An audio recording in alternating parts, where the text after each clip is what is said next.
Welcome to the Protagonist Pub. My name is Tammy, and this is where characters gather.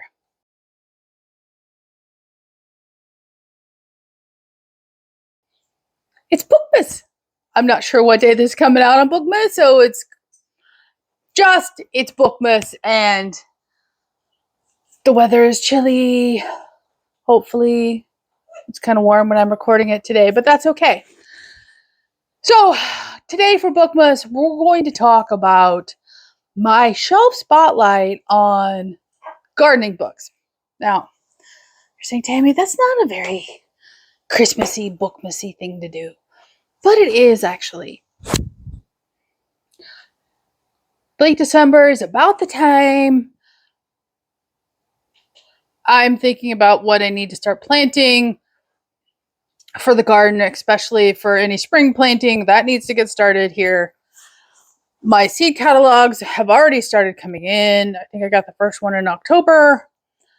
So it's definitely on my mind in December. Probably don't make final decisions until mid-January, but I am definitely thinking about seeds and planting and what I'm going to grow in December. So I thought it would be a great time to talk about gardening books. So everybody has a gardening book that's pertinent to where you live. For example, if you live on the West Coast, the sunset guides for your specific region are great resources. I used them when we lived on the West Coast, and that's just one example. My example, because we live in Texas, it is specific to Texas. That is Doug Walsh's Texas Gardener's Almanac. And this is a big chunky puppy. However, if you live in Texas, this is an amazing book. It is broken down by month, talks about what's great to grow in a month, what's, you need to start working on, what you need to plan for, how to take care of, if you have grass, what you need to do to protect it, get it to grow. And it is just a helpful book. Here's the opening page for December, and it is just a beautiful picture of an amaryllis. And if you live in Texas, it talks about what is great for your zone of Texas versus just a general Texas guide. And as you know, Texas is a very large state, and we have very different growing zones and very different weather. And what grows well in Houston isn't going to grow well in, let's say, Dallas-Fort Worth. The weather is just vastly different. Like, it'll snow in Texas, in Dallas, and Houston will be 80. It's entirely possible. So this is truly my go-to book for Texas gardening. And it is a phenomenal resource, and it's beautiful. So that is my Texas gardening book. And the next, excuse me, the next three are kind of generic. They work well no matter where you live types of books. So they're all companion planting books. And the idea behind companion gardening is that if you plant certain things together, your reliance on chemical pesticides is greatly reduced. And your production of, or your plant's production of, be it flowers or vegetables or herbs, is also, increased because their soil growing environment is beneficial to themselves and the plants with which they are planted. So the first one is Roses Love Garlic. would not think this.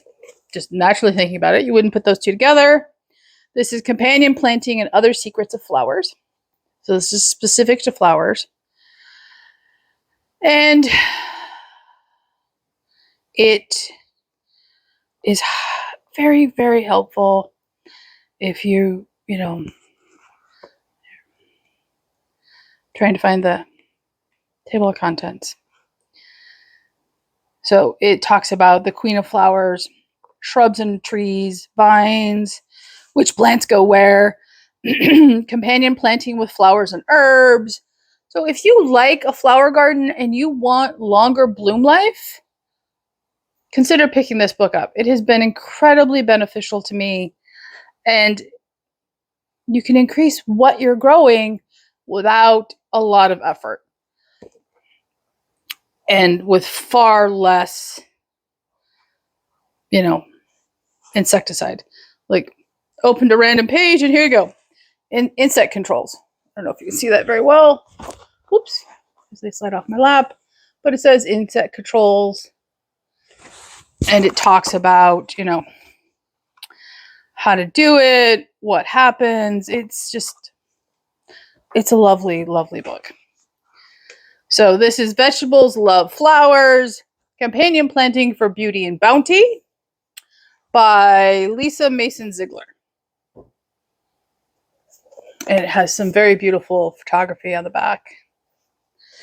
And again, this is another companion planting book. This one, however, is in full color. And this is like chapter 5 is Cool Season Hardy Annuals. And chapter 4, Warm Season Tender Annuals. So it has a wide variety. And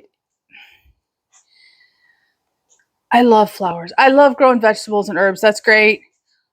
But given a choice, I would always just fill the front and back yards with flowers all year round if possible. And,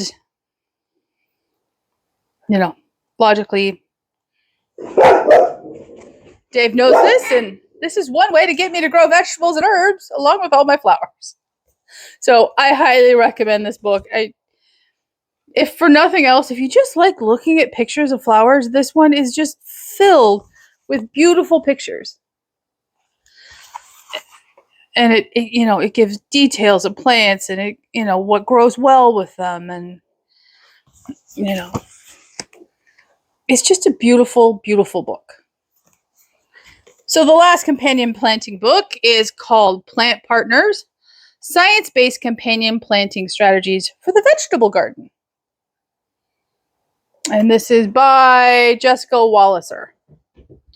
Minimize disease, reduce pests, improve soil fertility, and support pollination. Again, all things we're all striving to do when we plant stuff. And it too is filled with beautiful color photography and talking dogs. So one of my favorite sections is Plant Partners to improve pollination. And again, it's just beautiful photography. It is well written. Tomatoes, peppers, and eggplants, plus large or hooded flowers, attract bumblebees. Blueberries and crimson clover attract bumblebees. So, it helps the bee population. It helps your garden. It helps everything else. So it's just a generally companion planting. I am a very firm proponent of. I don't think I used a single. I'm trying to think. Yeah, I did not use any chemical pesticides last year. We did have a wasp problem this year.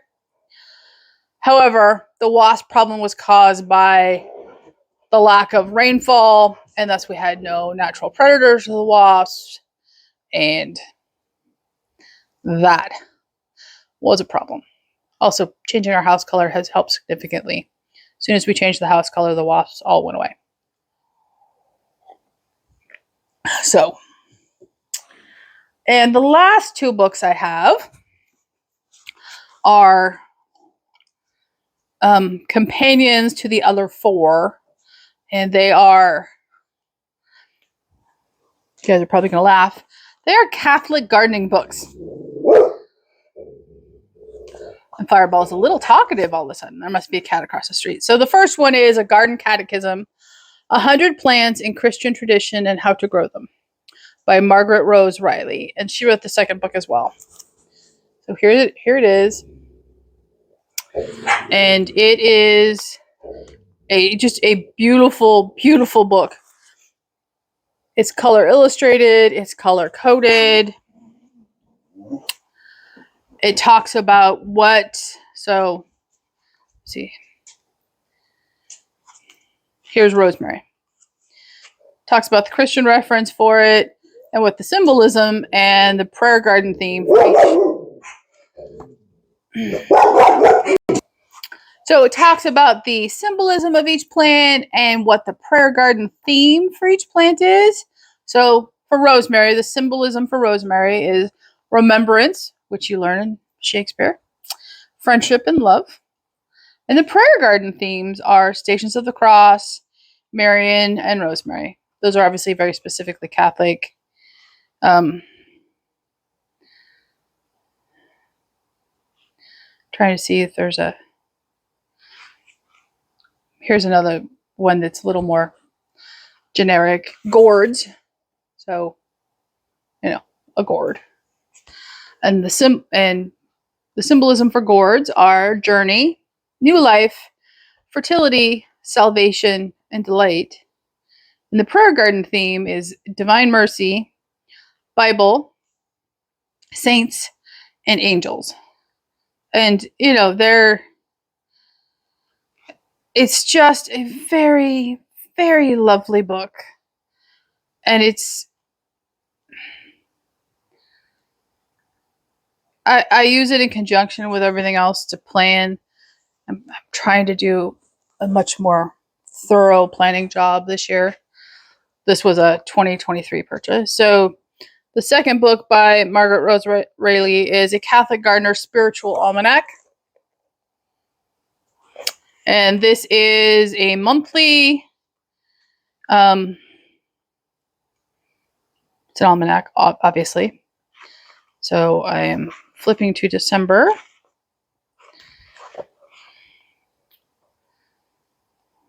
Here we go. It talks about the traditions and feasts of December. December saints for the gardener. It gives you biblical references on specific days. Talks about December in the garden. So let's do a more fruitful month. Here's June. And the theme for June is transformation and new life. Again, traditions and feast for June, saints for the June gardener. Talks about June in the garden.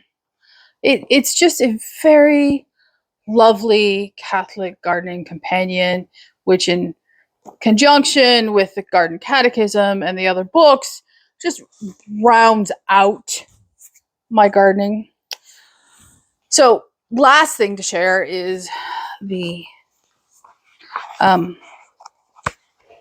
one catalog that has arrived so far this year. And that would be my Baker Creek Heirloom Seed Catalog.